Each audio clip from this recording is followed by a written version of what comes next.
صدق اللہ العظیم۔ میرے محترم بزرگوں، اللہ تبارک و تعالیٰ کا بہت بڑا احسان اور کرم ہے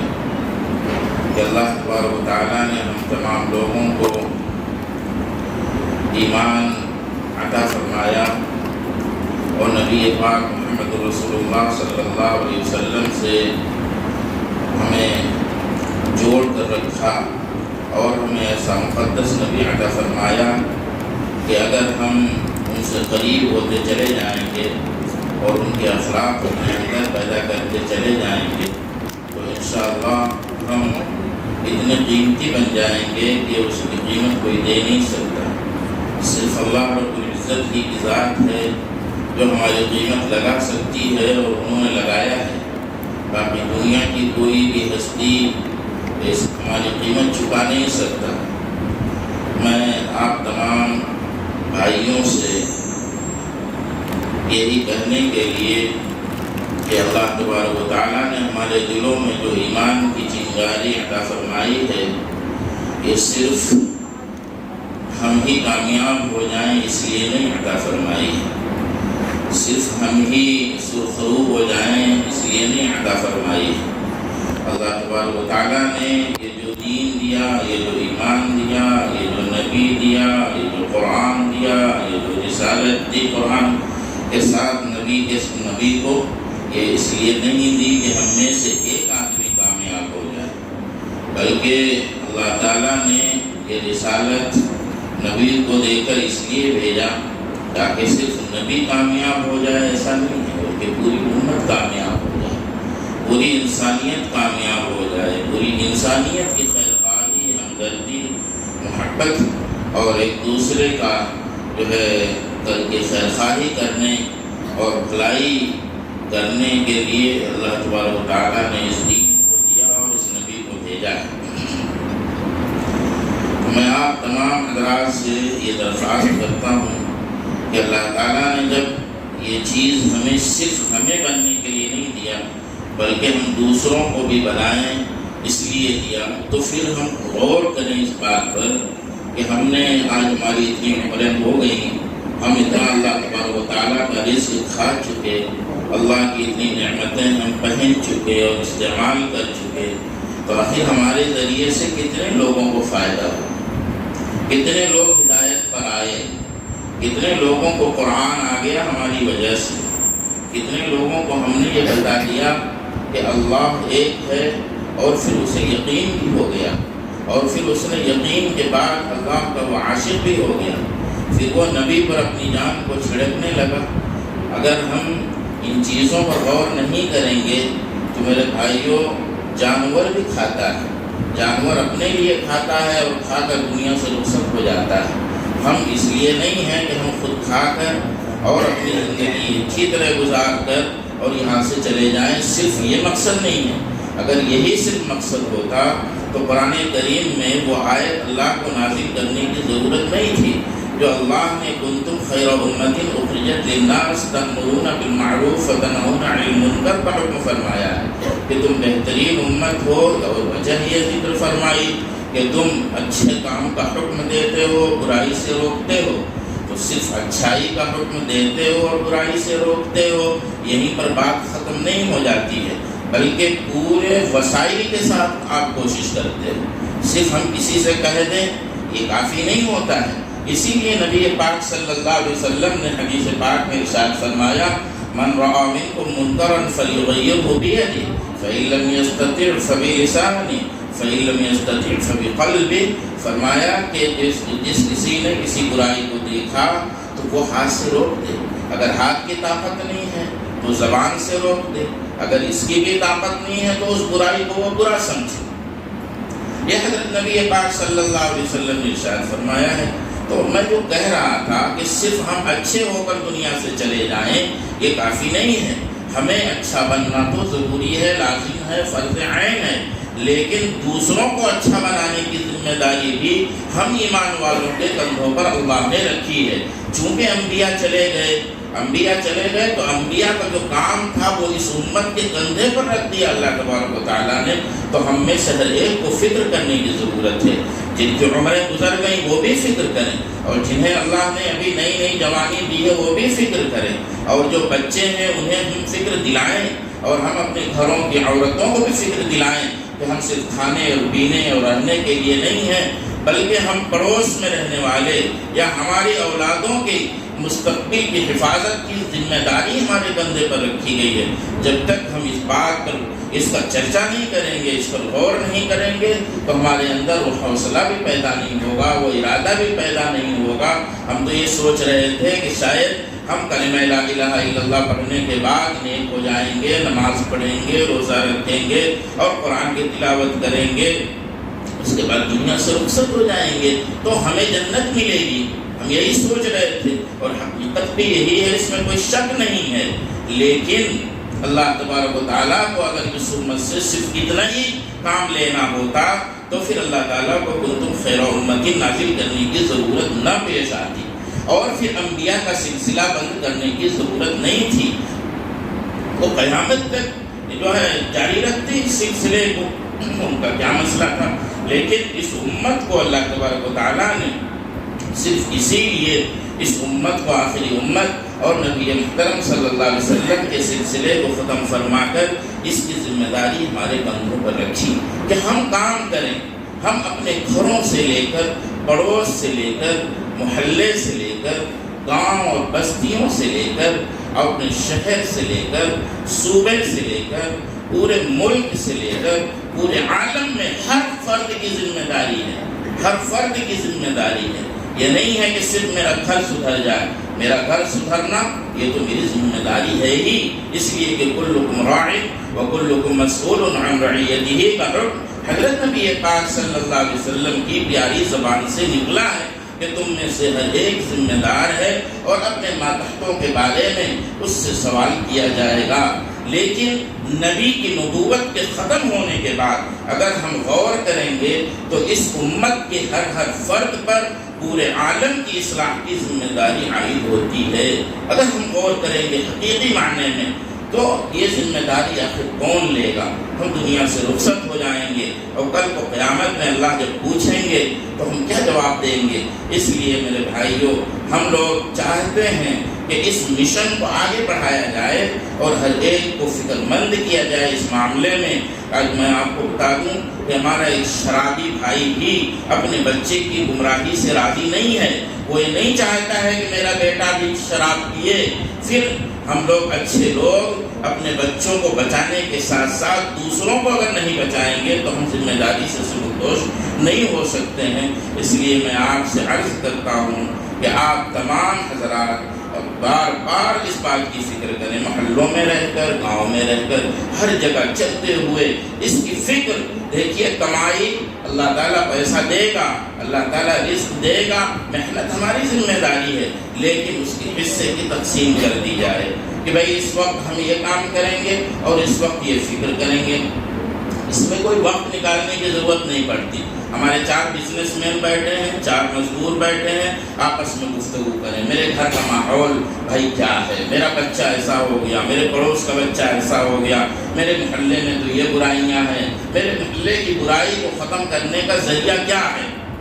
میرے محلے کی برائی کو ختم کرنے کا ذریعہ کیا ہے۔ اگر میرا محلہ سدھر گیا تو پڑوس کے محلے کی برائی کو ختم کرنے کا ذریعہ کیا ہے۔ ہم اصل میں مسئلہ یہ ہو گیا کہ ہم ایک دوسرے کو ہیلپ نہیں کرنا چاہتے ہیں، بولتے ہیں وہ اس کا معاملہ ہے وہ جانے گا، یا میں یہ کہتا ہوں کہ یہ میرا معاملہ ہے میں جانوں، آپ کو بولنے کی کیا ضرورت ہے؟ نہیں بھائی، انما المؤمنون اخوہ، ایمان والے تمام کے تمام بھائی ہیں۔ اگر ایک بھائی دوسرے بھائی کو نہیں سمجھائے گا، دوسرے کو فکر نہیں دلائے گا تو کام بننے والا نہیں ہے۔ اس لیے میں آپ حضرات سے عرض کرتا ہوں کہ آپ اس کی فکر کریں اور اپنی کمائی کا ایک بڑا حصہ اس کام کے لیے خوب اچھی طریقے سے نکالیں، اہتمام کے ساتھ نکالیں۔ پر ڈے ہم جو کماتے ہیں اس کمائی کا ایک حصہ سب سے پہلے ہم اپنی نظر میں رکھیں، علماء کی خدمت کو رکھیں۔ علماء کی خدمت کریں گے انشاءاللہ پورا محلہ خوشحال رہے گا، علماء کی مدد کریں گے پورا شہر انشاءاللہ خوشحال رہے گا۔ اور یہ بھی بات بتاؤں، جو مدد کرے گا اس کے گھر میں سب سے پہلے خوشحالی آئے گی، اور اللہ تبارک و تعالیٰ اس کے گھر میں جو مصیبتیں ہیں پریشانیاں ہیں اس کو دور فرمائیں گے۔ اس لیے ہم سب سے پہلے دیکھیں علماء کو، ہم ان کی چمکتے ہوئے کپڑوں سے دھوکہ نہ کھائیں۔ یہ دھوکہ دیتے ہیں علماء اپنے چمکتے ہوئے کپڑوں سے، لیکن چونکہ ان کا سر جھکتا ہے اپنے رب کے سامنے، اس لیے وہ انسانوں کے سامنے جھکنے کو پسند نہیں کرتے ہیں۔ لیکن ہماری تو ضرورت ہے کہ ہم ان کا پاؤں پکڑ لیں، ان کی ہم خوب مدد کریں، ان کے سامنے جا کر ہاتھ جوڑ کر کہیں کہ میرا یہ 100 روپیہ آپ کی اولاد کی خدمت میں پیش کرنا چاہتا ہوں، آپ کی بیوی بیمار نہیں ہوں گی کبھی، میں یہ آپ کو دیتا ہوں، ہاں آپ کا خرچہ ہوا ہوگا۔ ہم اس طریقے سے کام کر سکتے ہیں۔ ہم نے علماء سے دھوکہ کھا کے اور علماء کی مدد نہیں کی، ہم نے یہ سوچا کہ دوسری جگہوں پر ہم خرچ کر لیں گے، لیکن یہ تو چمک رہے ہیں، ان کے پاس تو استری کیا ہوا ہے، یہ تو ایک دم صاف صاف کپڑے پہنتے ہیں، اس دھوکے میں نہ آئیں۔ اگر یہ ناراض رہے، میں کہہ رہا ہوں کہ خدا کا غضب نازل ہونے میں وقت نہیں لگے گا۔ اس لیے سب سے پہلے ان کو خوش کرنے کی آپ کوشش کریں، میں بھی کروں، آپ بھی کریں، ہم سب مل کر محلے والے اور علاقے والے اس کام کو کریں تاکہ اللہ کا غضب دور ہو۔ اس کے بعد ہم ڈھونڈیں غریب کون ہے، غریب کون ہے اس کی مدد کریں، دیکھیں یتیم کون ہے اس کی مدد کریں، دیکھیں بیوہ کون ہے اس کی مدد کریں۔ یہ ترتیب آپ بنائیں، یہ ترتیب بنائیں، آپ کی مدد کے ذریعے سے اللہ تعالیٰ آپ کے علاقے کی مصیبتوں کو دور کریں گے انشاءاللہ۔ تو یہ مقصد ہے، اس طریقے کے پروگرام کے ذریعے سے ہم اور آپ فکر مند ہوں کہ کم سے کم ہمارا علاقہ سدھر جائے، ہمارے علاقے میں یہ فکر پیدا ہو جائے۔ دیکھیے کام ایک ہی جگہ سے ہوتا ہے، کام پوری دنیا ایک ساتھ کھڑے ہو کے نہیں کرتی ہے۔ میں آپ کو مثال دیتا ہوں، اکبر بادشاہ کے زمانے میں جب اس نے دین الہی کو ایجاد کیا تھا اور پورے دنیا کے نظام کو درہم برہم کرنے کی کوشش کی تھی اور دین اسلام کی شبیہ کو، اس کی شکل کو مسخ کرنے کی پوری تیاری کر لی تھی، اس کے پاس اتنی بڑی حکومت تھی کہ اگر وہ آرڈر دیتا پورے عالم کو تو پورا عالم جھکنے کے لیے تیار تھا۔ لیکن پنجاب کی سرزمین پر بیٹھا ہوا وہ اللہ کا ولی مجدد الفسانی رحمۃ اللہ علیہ، ان کے دل میں ایک کڑھن پیدا ہوتی ہے، فکر پیدا ہوتی ہے، اور وہ وہاں سے اپنے قلم کو ایک کاغذ پر حرکت دیتے ہیں اور بادشاہ اکبر کے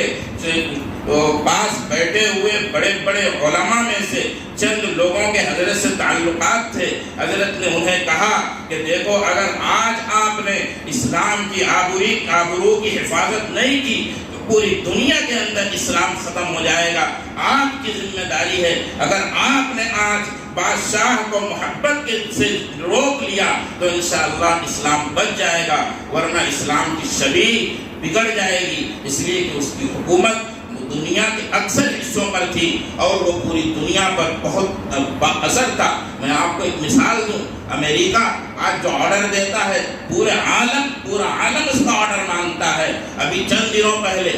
سعودی عرب نے اس کا ایک آرڈر نہیں مانا، اس نے آنکھیں دکھانا شروع کر دیا۔ کیا کہا اس نے؟ کہا ہم دیکھ لیں گے تمہیں، لیکن اللہ تعالیٰ نے اللہ کے فضل سے یہاں کے کچھ بادشاہوں کے دماغ میں بات ڈالی اور انہوں نے کہا کہ تمہارا دیکھ لینا ہمارے لیے کوئی حیثیت نہیں رکھتا ہے۔ آج ہل گیا وہ، روس نے آنکھ دکھائی، امریکہ کی بات نہیں مانی، پر آپ بتا دیجیے کیا کر رہا ہے؟ کچھ بھی نہیں کر پا رہے۔ لیکن اکبر بادشاہ کا اتنا ہولڈ تھا پورے عالم پر، اور ایک تو نوجوانی کے عالم میں تھا۔ آپ جانتے ہیں 35 سال کی عمر میں وہ تخت شاہی پر بیٹھ گیا تھا، بہت ہولڈ تھا۔ اس کے اس نظام کو ختم کرنے کے لیے مجدد الفسانی رحمۃ اللہ علیہ نے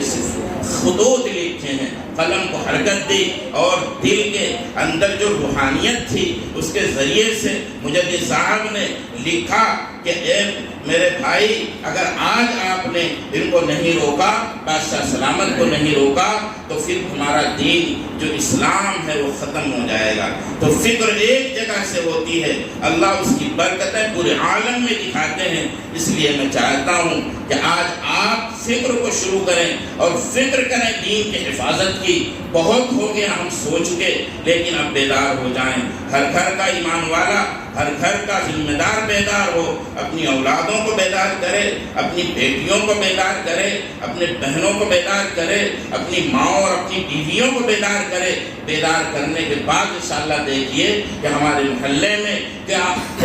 بہار آئے گی، اللہ کی رحمتیں نازل ہوں گی، اللہ تبارک و تعالی ہم سے خوش ہوں گے اور انشاءاللہ ہمارا کام بنے گا۔ اس لیے میں درخواست کرتا ہوں سب جوڑ کر بیٹھیں، اپنے مکتب کے نظام کو، خاص طور سے جو چھوٹے چھوٹے معصوم بچے، چلو ہم تو بڑے ہو گئے، ہم نے کھا پی لیا، عیش کر لیا، ہم اپنا ایمان بچا کر اللہ چاہیں گے تو ایمان بچا کر لے بھی جائیں گے، لیکن ہم اگر اس نسل پر محنت نہیں کریں گے تو آج جو دور چل رہا ہے پورے ہندوستان میں، خاص طور سے جو ظالموں نے جال بچھایا ہے کہ ایمان کو کس طریقے سے کھینچنا ہے دلوں سے، اس میں ہم ناکام ہو جائیں گے۔ آج کتنا افراتفری کا ماحول، انتشار کا ماحول ہے، تو یہ